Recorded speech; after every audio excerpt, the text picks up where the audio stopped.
siang, sahabat Sita Nala, kembali lagi. Masih bersama saya, Sita Aulia di episode 2 OBS, Obrolan Bersama Sita Nala. Masih dengan Dr. Bon. Yeay. Halo, lanjut lagi kita. Lanjut di episode 2 kita mau ngomongin sakit kepala. Tadi bisa jadi tanda bahaya juga di gini. Oke, Dr. Bon, kita lanjut tadi sakit kepala ya. Jadi sebenarnya kan tadi bilang sakit kepala itu cedera kepala maksudnya. Cedera kepala, ada yang ringan, ada yang sedang, ada yang berat. Itu tuh sebenarnya apakah itu menjadi tanda bahaya di otak tuh gimana perbedaannya, Dok? Oh, jadi gini, pada prinsipnya rasa sakit kepala itu adalah suatu rasa tidak nyaman di kepala atau di leher atau di kulit kepala yang disebabkan oleh banyak hal. Salah satunya ya stres bisa. Dehidrasi pun bisa. Oh, dehidrasi bisa sakit kepala, bisa Dok? dong, kurang tidur, ya ketegangan otot itu bisa banget menyebabkan sakit kepala. Jadi kalau cedera kepala jelas benturan benda keras akan membawa sakit kepala, wajar karena ada benturan atau menyebabkan namanya mungkin lebam di kulit kepala atau lebih dari itu atau sampai faktor tulang tengkorak itu bisa menyebabkan sakit kepala. Cuma pada prinsipnya sakit kepala itu rasa tidak nyaman disebabkan oleh faktor-faktor tersebut yang saya jelaskan di atas tadi. Oke, kalau tapi Dok kasih tau dong sedikit kalau sakit kepala sama vertigo itu bedanya gimana? Ya kalau sakit kepala itu jelas itu rasa tidak nyaman yang disebabkan tadi bilang ya, karena di kepala, di tulang leher, di leher atau di kulit kepala itu sakit kepala rasa tidak nyaman. Kalau vertigo adalah pusing berputar. Yang berputar apanya nih, Dok? Bener gak sih kalau ruangannya yang berputar gitu? Oh benar, jadi memang vertigo itu bisa seakan-akan seperti ruangannya yang berputar. Penyebabnya banyak. Banyak banget. Salah satunya mungkin gangguan dari telinga, gangguan keseimbangan pada prinsipnya. Jadi itu menyebabkan namanya gangguan pusing berputar atau gangguan dari postural atau perubahan posisi, bisa menyebabkan hal seperti itu. Jadi ya itu suatu hal yang sama tapi berbeda.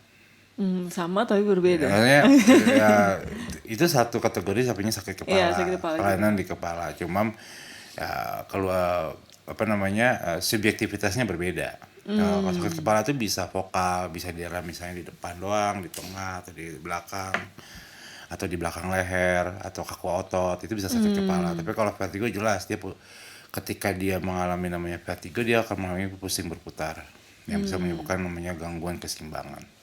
Oke, Dok, berarti kalau misalnya yang ringan itu gimana? Apakah ada di nyut-nyutan di daerah tertentu atau gimana? Kalau yang disebut ringan gitu? Ya enggak, intinya semua hal ringan adalah ketika dia bisa dikatakan ringan bila dia tidak perlu tindakan atau obat-obatan. Memang sakit kepala kurang tidur gitu.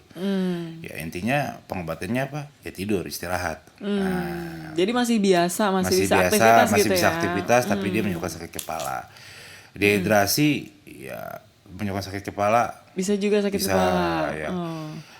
Takutnya nanti kita tambah sakit kepala diomongin orang ya kan. Nah, diomongin orang juga bisa sakit kepala. Iya lagi. Iya ya kan, jadi lebih baik. Jadi kalau ngomong sakit kepala tuh luas. Ya, sebenarnya sakit kepala kalau memang sakit kepala itu bisa menyebabkan gangguan aktivitas, ya, menurut saya udah sakit kepala sedang. Ya dalam artian datang ke tenaga medis yang dipercaya oleh pasiennya. Itu yang paling penting menurut saya untuk dilakukan tindakan lebih lanjut atau observasi lebih lanjut atau diagnosis lebih lanjut. Karena sakit kepala itu luas. Jadi banyak ya pasien-pasien saya di tumor otak gitu. Dia 5 tahun yang lalu sakit kepala, tapi dia mendenial. Minum, yang awalnya dia nggak butuh obat, lama-lama dia minum obat warung, minum obat lagi lebih paten. Dia mendenial kalau sakit kepalanya disebabkan oleh tumor otak. Nah pada akhirnya dia bilang ya ini udah 5 tahun datang ke dokternya, dok saya udah nggak kuat lagi sakit kepalanya, udah minum obat udah sampai obat yang paling keras tidak ada perubahan, tidak mempan kan. Jadi yang terjadi adalah dilakukan diagnosis sama dokternya lebih lanjut, akhirnya tumornya udah segede bola tenis. Waduh, lebih besar malah. Makanya saya bilang tumor yang tumor jinak dan semacam itu pertumbuhannya lambat. Ya, jadi dari 5 tahun yang lalu mestinya udah ada sakit kepala itu, cuma dia mendenial hal itu. Makanya kalau kita ngomong sakit kepala itu sangat luas basicnya. Jadi berarti kategorinya kalau dia masih bisa beraktivitas berarti Masih ringan. Masih ringan. Tapi Nah, mungkin kalau sering. sering berulang dikasih obat-obatan timbul lagi ya kita cek penyebabnya apa. Karena asam lambung aja, dari nggak usah ngomong tumor otak, kita ngomong asam lambung atau namanya dehydration. Orang mah itu sakit kepala juga. Ya, nah, kenapa? Karena dia gangguan dari ada asam lambung yang meningkat membuatkan rasa tidak nyaman, yang membuat sakit kepala dan pusing juga. Nah, itu membuat itu ketika itu tidak diobati dengan baik ya sakit kepalanya akan muncul terus. Ya. Ya, jadi penyebabnya yang perlu kita cari tahu sebenarnya dari sakit kepala. Yang nggak punya uang, kita punya banyak uang untuk yang sakit kepala. Penyebabnya harus kita tahu kan. Iya kan? Kebanyakan bekerja berarti kita butuh vacation, butuh liburan. Jadi Itu sakit kepala ringan karena nggak punya duit. banyak banget, teman. Itu banyak banget. Jadi jangankan ringan, bininya yang berat banyak yang bunuh diri buktinya. Jadi stres dan semacamnya. Jadi sebenarnya itu kalau saya melihat hidup ini bagaimana kita problem solving. Itu yang perlu ditanamkan oleh semuanya tenaga medis ya. Jadi penyakit atau simptomatik pasti ada problem solvingnya. Dan jangan sampai terlambat untuk mengetahui problem solvingnya. Itu sih yang paling penting. Jadi bukan masalah sakit kepalanya. Kalau sakit kepala itu sangat luas. Sangat luas. Ya, kalau cedera kepala karena sakit kepala jelas karena cedera kepala karena benturan. Tapi kalau sakit kepalanya karena hal-hal yang bersifat subjektivitas, aduh ini kenapa nih, kurang tidur, stres, dehydration, atau misalnya kecapean, ketegangan otot dan semacamnya, itu ya itu yang perlu diperbaikin. Ya. Misalnya lehernya kaku, misalnya atau badannya kaku, sakit kepala karena ketarik kulit kepalanya dan semacamnya. Karena kita sama-sama tahu kulit kepala itu banyak pembuluh darahnya. Ketika dia kaku dan tegang, pembuluh darahnya kejepit dengan ototnya dan semacamnya, bahasa awamnya seperti itu. Itu bisa menyebabkan sakit kepala juga. Nah, makanya yang diobatin apa ya? Memang kalau awam pasti minumnya obat warung lagi dan semacamnya. Obat warung jangan sebut merek dong. Iya, obat warung dan semacamnya kan. Nah, itu akan membuat kita tidak akan jadi problem solving selama ototnya tidak diperbaikin gitu loh. Oke. Ya, selama pola hidupnya nggak diperbaikin, selama pola makannya nggak diperbaikin, ya sakit kepala itu akan muncul terus gitu loh. Menurut saya seperti itu. Oke. Berarti tadi kan berarti itu cedera kepala ringan ya, tergantung kondisi dan timbul enggaknya gitu. Kalau nggak sering diobatin, udah sering diobatin tapi tetap sakit, konsultasi lah gitu ya. Nah, berarti kalau cedera kepala sedang atau berat biasanya karena benturan. Seringnya apa tuh dok di IGD? Karena jatuh ke apa kan? Kalau cedera kepala itu kan sudah dibilang dari ringan, sedang dan berat. Kalau dalam cedera kepala yang datang ke IGD biasanya karena benturan. Ya kecelakaan motor, kecelakaan mobil, jatuh dari ketinggian, atau misalnya dipukul bini. KDRT mohon maaf. Maksud saya kan itu bisa cedera kepala dan itu banyak di IGD. Banyak ya. Oh banyak. Jadi kalau apapun yang terbentur dengan benda keras pada prinsipnya bisa menyebabkan cedera kepala. Ya, tapi kan intinya adalah bagaimana kita bisa mendiagnosis dengan cepat dan tepat. Itu intinya. Ya, makanya tim kami atau tim jaga kami, tim dokter kami, tim perawat kami sudah tahu tuh dan terlatih untuk mengetahui hal-hal tersebut seperti itu. Ya memang pada prinsipnya tidak ada yang karena masyarakat kita ini sangat beraneka ragam. Dan yang perlu diketahui adalah nyerinya setiap orang tuh berbeda-beda. Oke. Jadi kalau pasien A, B, C, D, E gitu, kita jajarin sama-sama dengan cedera yang sama, nyerinya berbeda-beda. Bisa ada yang ngerasa sakit banget, ada yang biasa banget, ada yang sedang banget. Nah, gitu itu saja subjektivitas. Kalau ngomong-ngomong nyeri ya. Oke.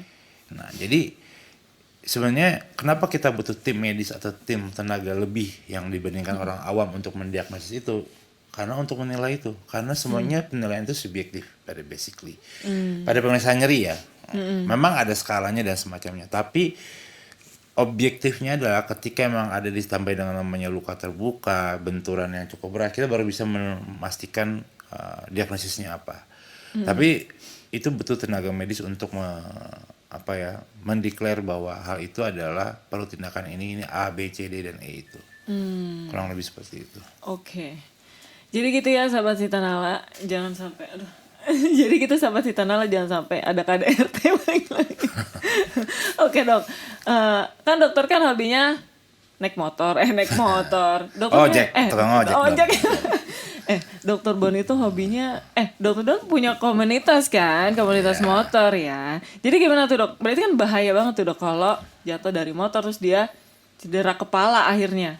Jadi sering gak sih dok ada kecelakaan karena naik Bukan motor? sering banget, jadi pasti banyak. Pasti Jadi, banyak. Karena memang kesadaran safety berkendara motor sepeda motor di kita ini masih sangat kurang menurut saya. Jadi untuk safety-nya ya. Safety-nya kurang ya. Jadi pada prinsipnya gini, ketika kita mengendarai suatu benda ya motor terutama ya dengan kecepatan tertentu, yang perlu kita pikirkan itu safety-nya sebenarnya. Yang pertama ya helm atau motornya memang dalam keadaan safety dan semacamnya. Jadi memang benar-benar motor itu proper untuk dipakai. Dan motor itu dipakai biasanya normalnya 2 orang. Ya. Tapi kita sama-sama tahu kadang-kadang mereka datang dengan satu motor bisa 4-5 orang. Dan Ceng 3, Ceng 4 gitu maksudnya dok. Dan itu terjadi di daerah Tangerang ini, di Tanala tercinta daerah Tangerang ini tuh benar-benar saya bisa melihat ada bapak ibu, anak pertama, anak kedua, anak keempat, 3 di situ satu motor. Jadi dan itu tidak pakai helm. Karena memang bayi umur sebulan, 2 bulan, 3 bulan ada helmnya. Iya lagi. Nah, itu ya. Atau orang tuanya pakai helm tapi anaknya enggak gitu. Itu banyak banget. Iya, Nah, itu. Jadi lebih sayang siapa tuh? Ya. Jadi lebih sayang, makanya saya bilang itu adalah banyak faktor yang perlu kita pikirkan. Tapi ketika itu jadi suatu kecelakaan dan cedera kepala, ya dari segi apapun juga itu salah. Dari segi hukum salah, dari segi medis salah, dan itu yang misalnya itu yang membuat IGD Sintanala selalu ramai dengan pasien-pasien cedera kepala. Gitu ya. Cedera kepala, fraktur tulang, ya karena apa? Karena safety-nya kurang. Gitu. Jadi kalau kami pada prinsipnya kenapa dulu ya intinya komunitas kami itu isinya kan para dokter semua kan. Jadi memang kita gitu. Jadi komunitasnya dokter semua. Komunitas motornya. Iya. Jadi memang kami bukan kita menganggap itu suatu hal yang kita membeda-bedakan, tidak. Jadi kita tuh dulu awalnya teman main, ya suka motoran bareng-bareng. Akhirnya ya intinya kita cuma kadang-kadang memberikan penyuluhan juga bagaimana keamanan bermotor, bagaimana menjaga safety-nya, memberikan contoh lah ya. Gitu, bahwa bermotor itu yang penting itu safety. Safety. Ya, jadi bukan karena takut polisi ya. Bukan, ya polisi. Kita berteman dengan polisi. Takut ditilang doang gitu. Makanya pakai helm, padahal itu penting gitu kan buat diri sendiri. Helm. Jadi jangan, ya kalau bahasa saya dulu ini, jangan pelit untuk beli helm. Satu, karena helm itu mungkin kebanyakan orang menganggap nggak keren pakai helm. Ya, cari helm yang keren buat kita. Iya tuh. Nah, itu maksud saya. Karena pasti ada helm yang cocok buat kita. Iya. Dan disitulah kita investasi buat diri kita. Perlindungan juga. Buat diri kita, investasi, dan itu penting. Ya, kalau banyak banget beli motor mahal sampai ratusan juta, puluhan juta, helmnya harganya 500.000, 200.000, saya bilang tidak sebanding gitu loh. Kenapa? Maksud saya, sedangkan menurut saya helm itu suatu hal yang sangat penting untuk pengendara bermotor, terutama apalagi untuk motor-motor yang cukup besar cc-nya dan semacamnya ya. Boleh nih brand helm nih ada. Iya. Dimunculin. Oke dok, karena kan kalau misalnya itu ya berarti sahabat Sintanala di rumah atau para orang tua jangan sampai kita tuh naik motor tapi orang tuanya doang yang pakai helm, anak-anaknya enggak. Itu karena aku juga emang sering banget sih ngelihat yang kayak gitu. Karena kan kalau udah jatuh jadi cedera kepala berat apalagi itu kan bisa jadi ini nggak sih lo kayak pendarahan otak atau gimana gitu. Tim saya hampir tiap hari konsul ke saya untuk hal seperti itu. Hampir tiap hari. Hari ini pun saya habis ini podcast saya operasi juga sama dengan cedera kepala. Jadi gitu. Itu dari IGD juga tuh. Dari IGD juga. Jadi saya bilang ya memang ini lagi kita persiapkan semuanya kan operasi kepala itu bukan operasi kecil. Jadi memang persiapannya cukup panjang ya. Jadi memang tapi pada prinsipnya adalah ya begitu. Ya saya tanya naik motor kebut-kebutan no helm, jatuh hancur tulangnya. Ya saya bilang ya, dan dia ada lagi trek-trekan. Nah maksud saya ya kadang-kadang hal seperti itulah. Kalau memang hobi untuk mau jadi Valentino Rossi Valentino Rossi aja yang kita anggap sebagai dewanya pembalap selalu pakai helm gitu loh maksud saya. Oke. Karena intinya memang itu penting buat safety diri kita. Berarti kan tadi kalau misalnya cedera kepala berat itu apa sih lo berarti disebutnya itu pendarahan di otak kah? Bukan, jadi cedera kepala berat itu kita lihat dari GCS tadi yang saya bilang 1, 3 sampai 8 angkanya, angkanya. Jadi kita bisa bilang itu cedera kepala berat udah sampai ke fase koma. Koma itu udah ya tidur dalam. Nah, penurunan kesadaran yang namanya koma itu. Nah, koma itu ada 3 tingkatan, ringan, sedang, dan berat juga. Jadi kalau berat tuh 3 sampai 4 skalanya, 5 sampai 6 sedang, 7 sampai 8 tuh ringan. Itu koma kita ngomong. Tapi itu ada penilaiannya yang bisa menilai memang tenaga medis. Dan sebenarnya orang awam juga kayaknya perlu dilatih untuk menilai itu. Sebenarnya itu bukan pemeriksaan yang susah. Pemeriksaan GCS itu. Dan orang awam saya rasa bisa kita latih untuk itu. Apalagi misalnya punya komunitas motor, tim motor atau apapun, kita berikan penyuluhan bagaimana menilai GCS, bagaimana menangani namanya misalnya ada komunitas motor nih atau komunitas teman-teman gitu. Dok bisa nggak ngasih penyuluhan tentang bagaimana penanganan cepat atau penanganan sebelum ke rumah sakit. Ketika terjadi gitu kecelakaan di jalan. Itu tuh sebenarnya sering kami lakukan di tim kami, komunitas kami, karena tujuan kami membentuk komunitas ini adalah membantu masyarakat yang hobinya sehobi dengan kita di aspal. Ini adalah mengetahui bagaimana bila terjadi satu hal penanganannya bisa lebih baik dan lebih cepat. Lebih seperti itu. Oke. Oke, sangat menarik ya teman-teman. Jadi Dokter Bon selain jadi dokter dia juga punya komunitas motor nih. Jadi boleh diundang ya ke komunitas motor lain untuk memberikan edukasi. Boleh ya. Boleh. Oke, hubungi aja DM Rumah Sakit Titana.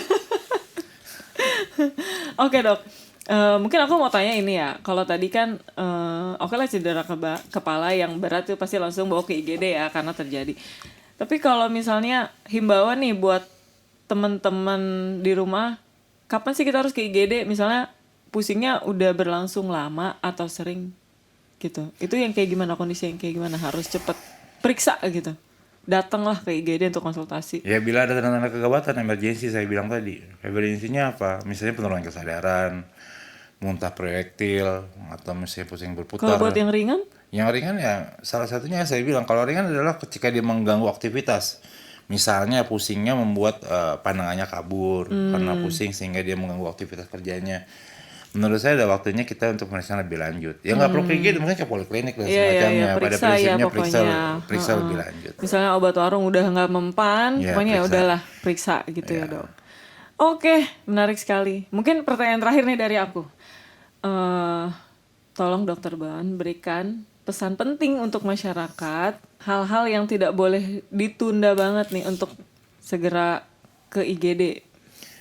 Ya, yang saya ingin tekankan ke masyarakat adalah gini, kesehatan tuh mahal. Jadi jangan berpikir kesehatan tuh murah. Ya, ketika kita menghargai diri kita dan kita adalah orang-orang yang dalam artian memahami bahwa kesehatan itu mahal, jadi kita menjaga diri kita dengan baik. Ya. Jangan nunggu datang ke IGD. Saya juga sebenarnya berharapnya IGD itu yang datang. Ya, saya tidak pernah mengharapkan orang sakit misalnya, begini. Pada prinsipnya adalah saya ingin masyarakat tuh sadar bahwa kesehatan itu sangat mahal. Kami tim medis, tim dokter atau tim rumah sakit manapun di Indonesia ya, saya udah berusaha. Ya kita lakukan semua sebaik mungkin. Tapi pada prinsipnya kadang-kadang masyarakat juga harus mengerti bahwa kesehatan itu tidak murah. Ya, even terjadi suatu hal dokternya bisa menangani dengan baik. Ya, saya nggak bisa bilang dia akan sempurna seperti Tuhan membuat. Ya, kita berusaha untuk membuat sempurna mungkin. Tapi kan pada prinsipnya, ya itu yang perlu disadari oleh masyarakat. Jadi ketika dia mengendarai motor, ya oke, ya saya pakai helm. Ketika misalnya waktunya servis motor, harus diservis motornya. Ketika bannya sudah botak, ya jangan dipaksakan. Nah, itu kenapa? Hal-hal seperti itu yang menurut saya penting. Penyebabnya gitu ya itu ya. Penyebabnya yang dihabisi, yang dikurangi. Jadi Kalau penyakitnya dari tahun 19 dari 50 100 tahun yang lalu emang kurang lebih ya penyakitnya ya cedera kepala dengan mungkin teknologi dengan pengobatan kita yang berkembang. Tapi ya penyebabnya sama, kepala kebentur aspal juga kan gitu loh. Ya atau misalnya badannya kebentur aspal atau tangan kebentur aspal jadi fraktur dan semacamnya. Jadi mengendarai suatu dan di jalanan itu kalau bahasanya bahasanya orang-orang itu tidak memandang bulu. Siapapun bisa kena. Jadi ketika itu terjadi minimal kitanya prepare dengan hal yang cukup baik. Iya, karena mungkin kitanya udah safety tapi bisa jadi orang lain kan. Ya, akhirnya dia gitu. menyebabkan cedera buat kita juga. Satu, apalagi kalau kitanya nggak safety juga jadi makin parah gitu Itu. kan ya, Dok, ya. Jadi memang kesadaran masyarakat tentang bahwa kesehatan itu mahal dan berharap BPJS itu, apalagi sekarang masyarakat sangat berharap dengan BPJS. Oke, saya setuju dengan BPJS ini ya, karena memang dengan BPJS ini banyak masyarakat yang tertolong pada prinsipnya. Cuma ketika kita bilang, jadi jangan berpikir wah kesehatan tuh murah, enggak. Karena ada BPJS gitu Ya, misalnya. Tapi kan jangan. tidak semua ya kejadian bisa pakai Iya, BPJS. karena juga harus gitu. tahu sekarang BPJS juga makin ketat, BPJS juga sekarang kriterianya makin tepat. Misalnya contohnya nih, anak muda umur 15 tahun mabok-mabokan tidak pakai helm, masa mau ditanggung BPJS yang nggak mungkin. Kesalahan sendiri. Kesalahan gitu ya, sendiri, yang tidak punya SIM, dan itu banyak kasus-kasus seperti itu. Akhirnya siapa yang bingung? Keluarganya, orang tuanya. Mending kalau orang tuanya atau keluarganya jadi orang yang cukup mampu misalnya. Dia dari orang yang kurang mampu. Itu apa yang menyebabkan? Itu jadi masalah polemik yang ada di IGD. Iya. Kita sebagai tenaga medis, apa yang bisa kita kerjakan? Melakukan terbaik hal itu. Tapi di lain pihak, ini orang mau ditanggung BPJS juga BPJS pemerintah juga bingung. Iya. Gitu loh. Masyarakat maunya adalah nyawa nomor satu, iya. Tapi administratif juga kalian harus tetap administratif menurut saya gitu loh. Iya. Jadi hal-hal seperti ini, saya nggak bilang, saya tidak pernah menyalahkan banyak. Misalnya, oh ini salah, ini benar. Tapi kita sama-sama saling membantu. Tenaga medis bekerja dengan sebaiknya, masyarakat juga bekerja dengan sebaiknya. Minimal untuk kesadarannya dia, untuk bahasa saya, untuk menjadi lebih baik lagi. Ya. Minimal ya contoh nih ya, satu motor bapak ibunya pakai helm, anak-anaknya nggak pakai helm, bawa bayi satu digendong kanan, satu gendong kiri. Udah gitu anaknya 3 lagi. 3 gitu, dan itu banyak. Itu banyak, saya lihat ya. Jadi ketika jadi kecelakaan, siapa yang menanggung? Datang ke rumah sakit, RSUP Sintanala tidak pernah menolak pasien, pasti kita tanggung. Ya. Karena kami rumah sakit rujukan satu-satunya rujukan Sebantan Raya RSUP.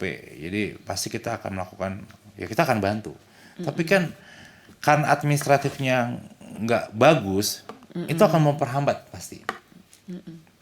Kalau bantu kita bantu pasti. Nggak mungkin dokternya suruh pulang gitu, nggak mungkin. Pasti dokter di IGD akan, ya obat ini, biar gini. Tapi administratifnya harus dirapihin dong. Ya. Karena kan administratif itu adalah yang kita tolongin namanya siapa. Siapa namanya, kejadiannya bagaimana, Iya. gitu loh.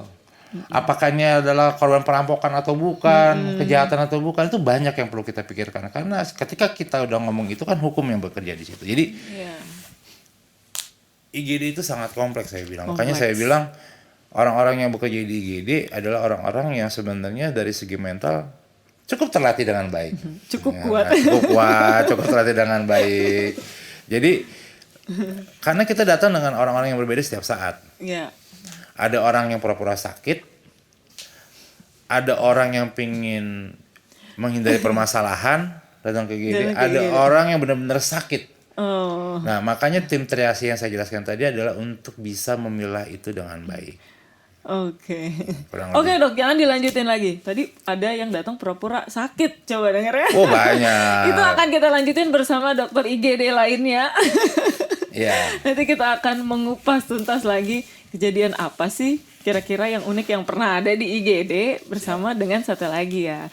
Yaitu sahabatnya dokter Bon. Ya, Terima kasih. Dia nih orang kepercayaan saya. Jadi Oh, dia gitu. adalah dokter umum di IGD saya tuju sebagai DPJPU, dokter umum yang di IGD. Dokter umum di IGD. jadi Nah, siapakah orangnya? Apakah kalian penasaran? Pokoknya tunggu saja di episode 3. Oke, terima kasih Dokter Bon.